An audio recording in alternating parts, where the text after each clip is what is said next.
What's up guys, and welcome back. Today's video is going to be a little bit different, and that's because I got a new car. If you asked me a few years ago, I would have told you I never would have owned one of these cars. But after driving one, it's actually a pretty comfortable car. Plus, it fits everything else I need in a daily and work car, such as really reliable and cheap to work on. That being said, the car that I ended up buying is a 2010 Toyota Prius.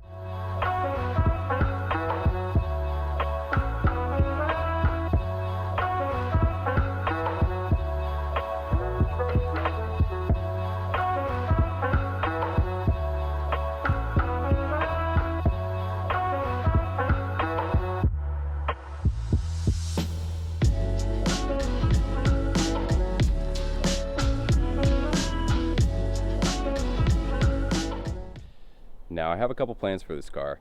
First, it's a daily car, so I plan to turn it into a really comfortable daily car that I don't mind driving every day, which already it pretty much is. There's just a few things that I need to change. My girlfriend and I really like camping and paddleboarding and stuff like that, and so I really want to turn it into like a capable camper that we can just jump in, drive up and camp for the weekend, or go paddleboarding or something like that, just being able to do fun things. Now, like I said, to make it a comfortable daily driver, there really isn't a whole lot to do. One of the main things though is the audio.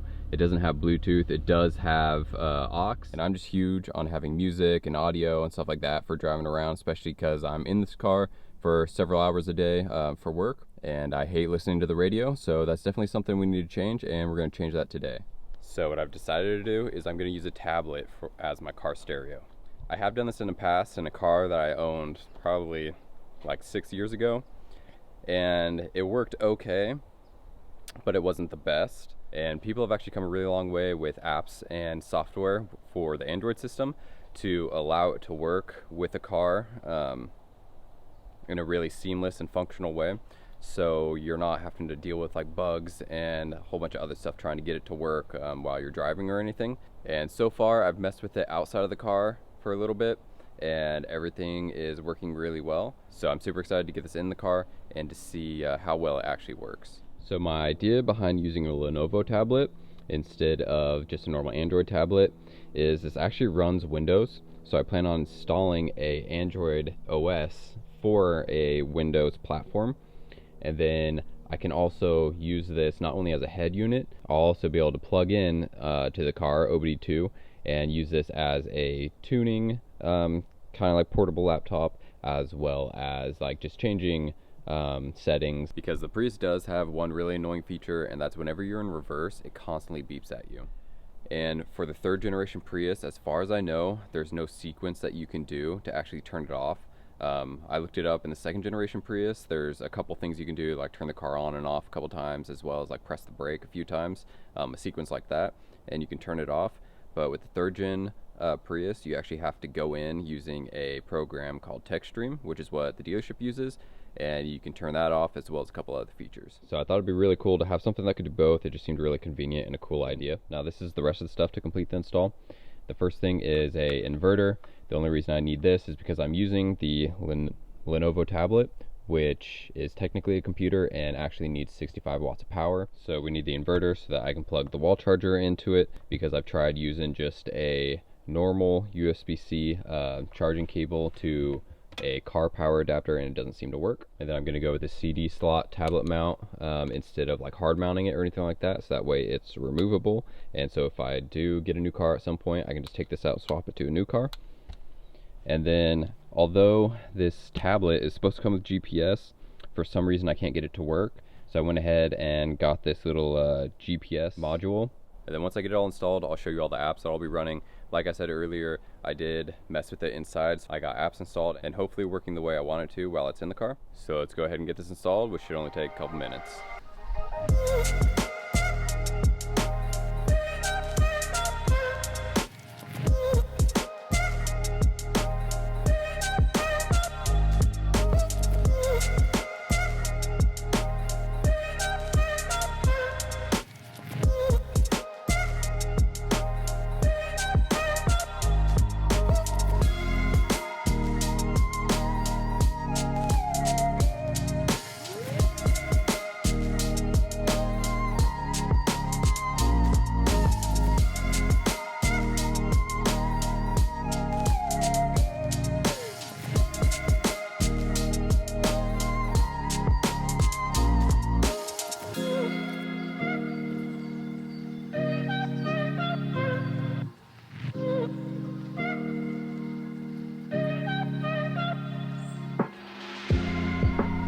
Alright guys, so the install is all done.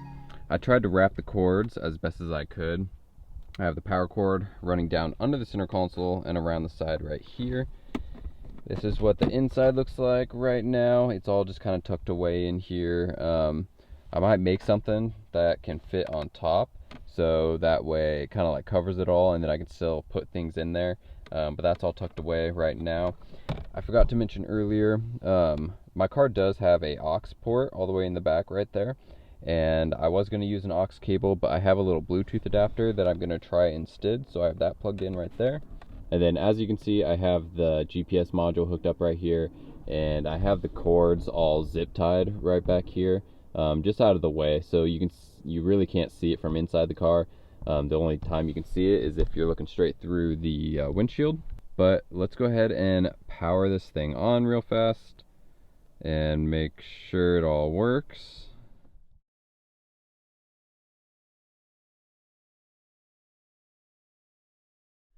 What's going on, guys? So I've had the tablet in here for a little while now, and I'm really loving it. I really like it. There's just really mainly one thing that I would change. So basically the main thing that I like about it is I'll have my GPS, which is Google Maps, on one side, and then my YouTube music on the other side.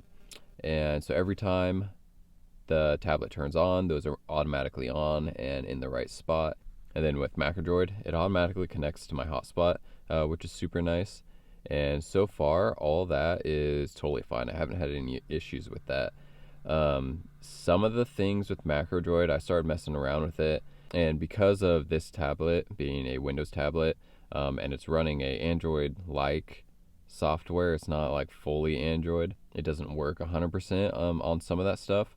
But the main thing does work, so turning it on and turning it off, that still works with this. So as far as functionality and actually working, so as far as like functionality and actually working day to day, I want something that like you don't have to like mess with, and you can just get in the car and go. It's really good for that. But now to the bad. So if I did this again, and I'm probably gonna do this later on, I'm gonna change it out, but I would just do a normal Android tablet with fast charging, because the issue with this tablet is it takes a 65 watt power source, so you have to have the inverter and everything, and then it's not fast charging. So when I'm driving around and stuff like that, it charges and it's totally fine, but the issue it has is overnight. The battery dies too fast, because MacroDroid can't put this thing into deep sleep because it's not like an actual Android tablet.